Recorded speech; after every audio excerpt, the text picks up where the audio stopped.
Here in France, the area of one of the 10 horns of the beast of the sea, indeed in the very 10th, styled the eldest son of the church, the beast itself was to receive a blow which would resound throughout the whole Roman many-horned city as a whole.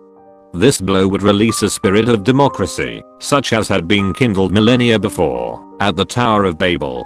A spirit which would weld the nations into a confederacy of peoples and culminate in the crisis of the ages, beginning with Armageddon. Paris, in 1789, saw a convergence of portentous circumstances. On the one hand, a financial crisis, compounded by a particularly bad harvest and consequent famine prices for staple commodities. On the other, two opposing groups, the one comprising nobility and clergy, resolved to maintain its vested interests, and the other, the third estate, or the common people, imbued with the ideas of its philosopher revolutionaries. Presiding over this was a king, incapable of exerting his authority over a population even then still imbued with a reverence for the monarchical institution. A disagreement about voting procedures between the Third Estate and the privileged orders ensued. The crisis was deadlocked until, in June of 1789, the Third Estate declared itself the National Assembly. Not long afterwards, King Louis reluctantly directed the other orders to join the new body in which they would no longer enjoy a 2/3 voting majority. These events snowballed, precipitating France into a crisis from which she would ultimately emerge as a republic. Having cast off the shackles of royalty and nobility, and having dealt a severe blow to the Catholic Church, she would send shock waves of revolution throughout Europe and beyond. Initially Louis appeared to cooperate with the revolution. The Paris mob, however, suspected double dealing. Later events and the revelation of secret documents would justify their suspicion. With a large increase in the troop concentrations around Versailles in Paris, in early July 1789, rumors circulated that the king was preparing to dissolve the National Assembly. The crowd surged through the streets of Paris in search of weapons. French soldiery mutinied and joined the crowd.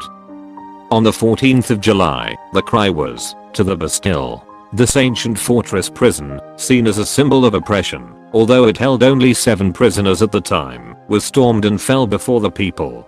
The building was destroyed, and its commander and many of his troops were killed. The mob had had its first taste of blood.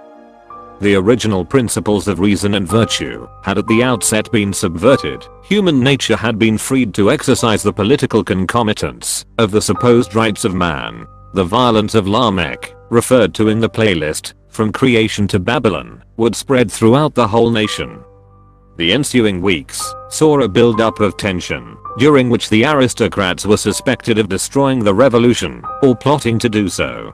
The threat from a European alliance to restore the monarchy and church was real, if not as powerful as perceived. An Austrian-Prussian alliance was indeed menacing, the Catholic Austrian Habsburg Emperor being the contemporary ruler of the beast of the earth, the sustainers of Roman sea beast supremacy. Moreover, he was the brother of Marie Antoinette, King Louis's wife. Nor could it be expected that England would merely look on with indifference. Country folk and townspeople feverishly prepared themselves for an expected attack from their enemies without and from counter-revolutionaries within. The peasantry assaulted the feudal nobility, castles being ransacked, and records of taxes and liabilities burnt, while many nobles' homes were also destroyed. Meanwhile, the National Assembly, in response to the news from the country, set about to legally abolish feudal privileges and to confiscate a third of church property. Clerical orders were disestablished, monasteries pulled down, and laws and institutions revolutionized. Many of the nobility and church orders fled abroad, while many others were killed. As Revelation chapter 11 verse 13 expresses, "And in that hour came a great earthquake, and the 10th of the city did fall, and killed in the earthquake were names of men," that is the titled men of status, 7,000, a symbolic number of perfection. "And the rest became affrighted, and they gave glory to the God of the heaven." In the course of its newfound liberty, the assembly produced the Declaration of the Rights of Man and Citizen, which stated that all people were equal, had a right to freedom, and should have a voice in government. However, universal franchise was not an immediate result, nor was it initially envisaged, being limited to those who were so-called active citizens, that is capable of paying a proportion of their wage in taxation. This was relaxed under pressure from Parisian sections as the revolution advanced. In 1791, the new constitution under preparation by the National Assembly was completed, and Louis, somewhat hesitatingly, ratified it. Due to the reorganization of the church system that the constitution affected, the Pope declared it heretical, resulting in considerable opposition to it from Catholics. In May, relations between France and the papacy were broken off. Louis regretted having signed it, and finally, persuaded by his wife, attempted to flee. The flight of the royal family was detected at Varennes, however, and they were brought back to Paris. Though the radical elements now demanded a republic, Louis was reinstated in an attempt by the Assembly to salvage the new constitution. On the 20th of April 1792, after the Austrians rejected the French ultimatum, the Legislative Assembly compelled the king to declare war on Austria. The war fared badly at first, and gave the impetus for the philosophic clubs or societies, notably that of the Jacobins, to come into prominence.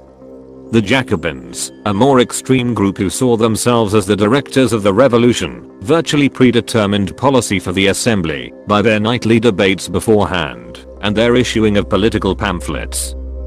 Foremost amongst these were Robespierre, Danton and Marat. This group, while a minority in the assembly, used the power of the mob that they patronized to manipulate it.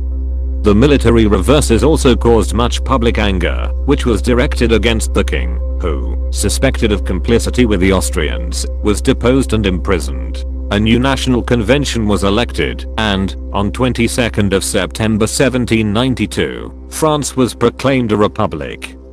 In these heady scenes, Paris lurched from crisis to crisis, as food shortages and mob violence directed the convention more effectively than the general will of the people.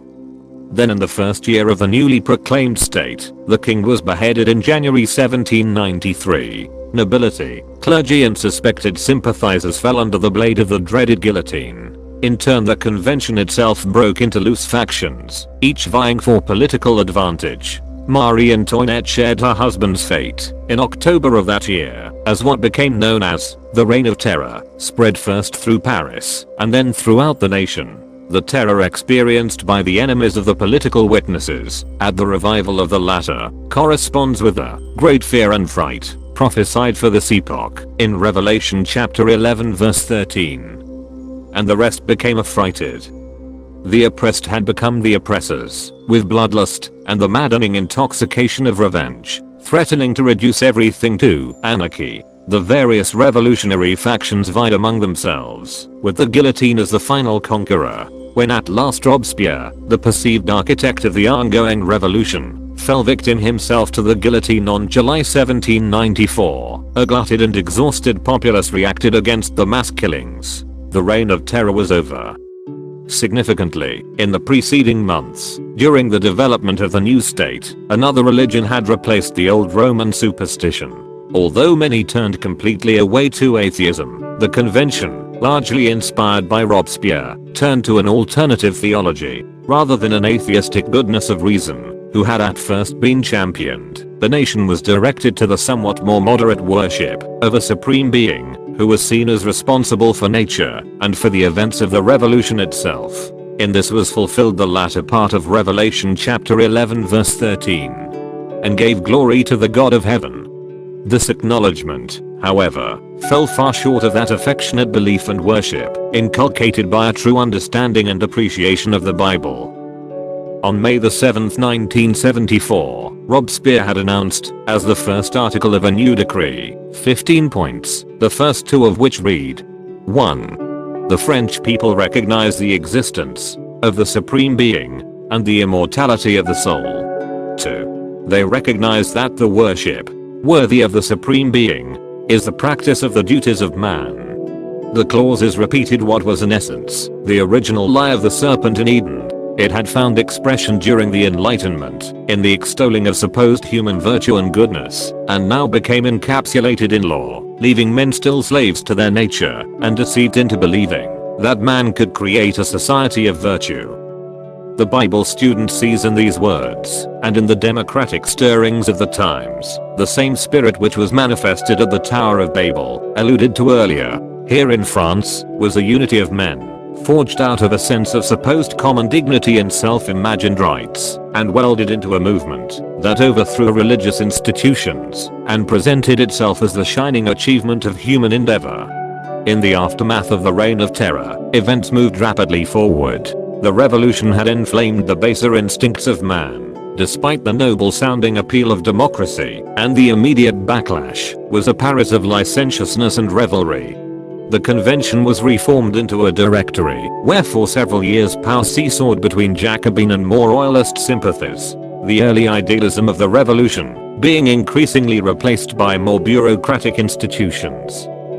Then came the coldest winter in hundreds of years, between 1794 to 1795, which saw the last successful popular uprising, with faith in the government at a low ebb, the economy again in crisis, banditry rife, and further royalist reaction threatening the republic. Eventually in a coup d'etat, in November of 1799, a wily artillery expert, who had begun his rise to fame by displaying prowess and ruthlessness during the revolution, accepted the role of first consul. That man was Napoleon Bonaparte. Thank you for watching. Subscribe to get notifications of new videos. Like, share and comment below.